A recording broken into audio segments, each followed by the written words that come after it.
Welcome to Queer History in Edmonton, a video series that will highlight events and speakers that contribute to our city's vibrant LGBTQ2S+ community and history. Today's video features local writer, director, and performer Darrin Hagen. Darrin has done extensive research into the infamous 1981 police raid of the Pisces Health Spa, an Edmonton bathhouse serving gay men. My name is Darrin Hagen. I moved to Edmonton in 1982 from a trailer court in Rocky Mountain House. I was a drag queen for a good 10 years at a club called Flashback. And then I wrote a play called The Edmonton Queen, which is about the drag history of Edmonton. And that sort of got me very interested in the queer history of Edmonton and the city that I sort of came of age in. So I've written a whole bunch of plays, done a whole bunch of research. I helped lead the queer history bus tour with Michael Fair for quite a few years. I love it. It's fascinating stuff.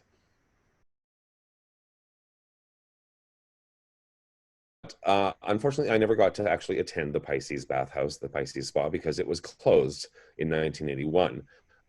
But I have heard lots about it, and I've known people that worked there and that had visited there. And it was apparently the largest and most significant bathhouse sort of between Vancouver and Toronto. So it kind of ruled the prairies in a way. And it was apparently a very well decked out bathhouse too. It was sparkling clean, and it became, I think everybody thinks that the club scene is the only thing that the gay community should have access to, right? But there's people that live outside of Edmonton that use places like the bathhouse as a way of connecting with their community or connecting with other people like them that are afraid to walk into the bars. They're afraid of the visibility that represents. So it was an alternative for queer men to meet and connect, kind of like a town square in a way.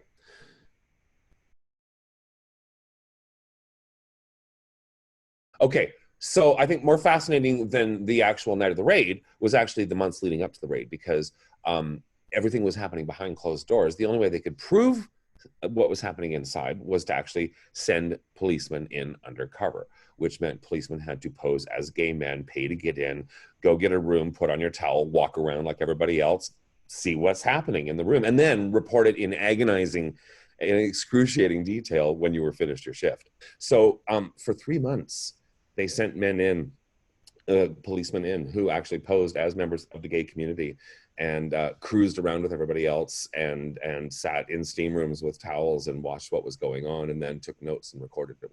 They also took pictures of people coming in and out of the place. They had video of men pulling up. They had recorded the license plate numbers of all the cars that were in the area. You know, they were keeping an eye on who was in and going in and out of there. The actual night of the raid happened on May 30th, 1981. And get this, 56 men were charged with being found-ins. They sent 57 cops. 57 cops. So there was one cop for every person that was in that bathhouse. Like that, if you could see the alley where it's actually happened, it's a tiny alley. This would have been this gigantic, like there was paddy wagons to take men away. Like they were photographed first. Okay, so first thing that happened was the music got turned up really loud, so the people that were in the bathhouse couldn't hear what was happening at the front door. And then they came in the front door and they started bashing down the door, knocking down the doors to the actual rooms one by one, hauling out whoever was in there, getting them on video in their jockstrap or their towel or naked or whatever it was. Then they were forced to get dressed and then pose for another photo with their ID in front of them so that they could be identified later. So they were all photographed and recorded twice, and then hauled away in paddy wagons to a downtown courthouse where basically everyone was standing by to prosecute all these queers at 5 o'clock in the morning. Like it's such overkill. When I spoke to Shelley Miller, the lawyer, she actually said that the prosecutors were there when it happened, which is never done. So the overkill, I think, is kind of stunning when you look at it in retrospect, because it was so out of proportion to the, quote unquote offense that was being dealt with at the time. I think the thing that surprises and offends me the most about the research that I've done is how many man hours, how many person hours, the amount of resources that have been poured into what basically boils down to harassment and intimidation of a marginalized community. That's something that all taxpayers should be offended by.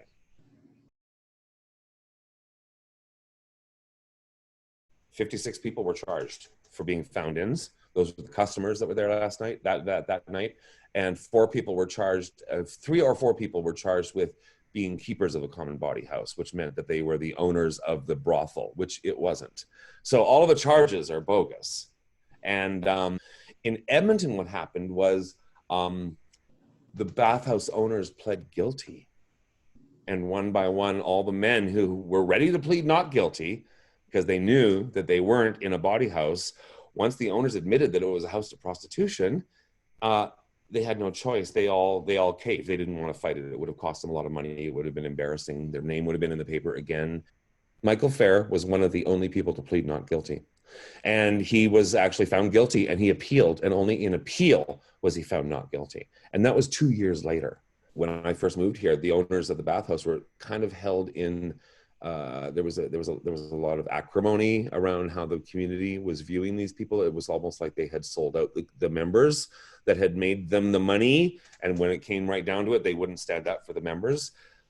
But then I talked to the lawyer for the owners and realized what was at stake, because the police seized the membership list. The membership list had 2,000 names on it. So we're not talking 56 people being found there on a Friday night. We're talking 2,000 people that go there all the time, that have paid memberships and their names and addresses. And the police threatened the owner that they might release those names. And the owner decided to make it all go away. Plus, the owner was a very prominent neurologist named Dr. Henri Toupin, and he was world famous, and his practice was completely destroyed by this. He literally had his medical license taken away a few days later. The scary part was that, like, if let's say a heterosexual body house had been raided, the names of the found-ins wouldn't have been printed on TV and in the paper. They were, because these men were gay. Some of these men were from small towns or farms around Alberta and had come into Edmonton just for that night or just for the weekend. So they weren't really part of the city community. I would imagine that being in a small town and having your name appear on the CFRN as you know, a pervert probably couldn't have made your life much better in 1981. There was definitely people that were suicidal because of it. And there's always been a rumor that one man committed suicide. Michael Fair told me in an interview that some people, they were like, this is pre-internet, and some people just left and never showed up for the court date. They just like disappeared. That my friend John Kerr, he was working as a manager for the bathhouse. He was charged with being a keeper of a common body house. So suddenly he's got a criminal record. That means you'll never work again. Your name's been all over the papers. You know, you've been through this trial. The community is looking at you like you sold them down the river, even though it's the community that you've been a part of for your whole life. Like, it's just so sad when you think about it. I was lucky enough in last year to be invited to the moment when the police chief apologized to the queer community for decades of not doing the right thing. Wow, I haven't really thought about this since it happened. It was about a year ago. To suddenly see the police chief stand up, and I got to take the lawyer, Shelley Miller, who I had been interviewing. I phoned her up and said, "Do you want to go with me?" And she went, "Absolutely." She got to thank the police chief on behalf of all the men, the dozens of men whose lives she had seen ruined by an overzealous judicial system. And the tales that she told me in the interviews were of a system kind of gone amok. You know, like, there's no checks and balances to make sure that justice was being prevailed. It was about the agenda must be fulfilled, right? And you don't stand up to the white male machine. You just don't. You just don't, or we will crush you. And she, as a young female lawyer, which was already ahead of its time, she went up against that with an impossible case, and still speaks really inspiringly about it. So, but it was amazing because it was just, that's when I kind of realized how I had been scared of the police my whole life. When I was a kid, I always had pot in my car. I thought that's why I was scared of the police. But then I became an adult and moved to Edmonton, and I didn't have a car, but I was still scared because I was living a gay life. And that meant hiding, and that meant cruising in the back alleys, and that meant doing things that the rest of the world didn't think, the rest of the city wouldn't look on in the right light. Even just socializing with my friends could be something like, if the gay bar gets raided like the Stonewall did, then our names are in the papers. And like, you know, even at gay bars, we dealt with police all the time. They would come through and walk through the club and make sure that their presence was felt. Nowadays, we take that as part of the job of being a nightclub on White Avenue. But back then, it felt like targeted harassment. The queer stories on the prairies don't get told. When I first got Out TV, nothing against Out TV, but when I first got it, I got so tired of looking at people in Vancouver and Toronto and Montreal living gay lives when I knew so many people that were on the prairies living gay lives. And I think the big story is here, because it's our province that actually dug in its heels and fought against same-sex marriage after every other province had already sort of allowed that to happen. GSAs, all these things about gay rights, like it's a part of Alberta politics, and it's a part of the prairies. And the struggles here have probably been as monumental, if not more. That we might not have the numbers, but we certainly have, like, the impact of our society on our lives is huge. And the struggle that we've had to go through here in Alberta is huge. Like, everyone should be interested in queer history, because that's how we're going to learn about ourselves. So to learn about my role as an Edmonton queer man, I had to learn about what Edmonton queer men had gone through. And I think that that's an important thing that all of us need to realize. And if there is any advice that I give to the next generation of marginalized peoples, it's that that the sacrifices that came before us are what got us to the place where we can have the privilege of being able to fight for our rights now. Everyone talks about Stonewall being the beginning. It's like, no, generations of queer people fought for decades to get to Stonewall so that that could happen.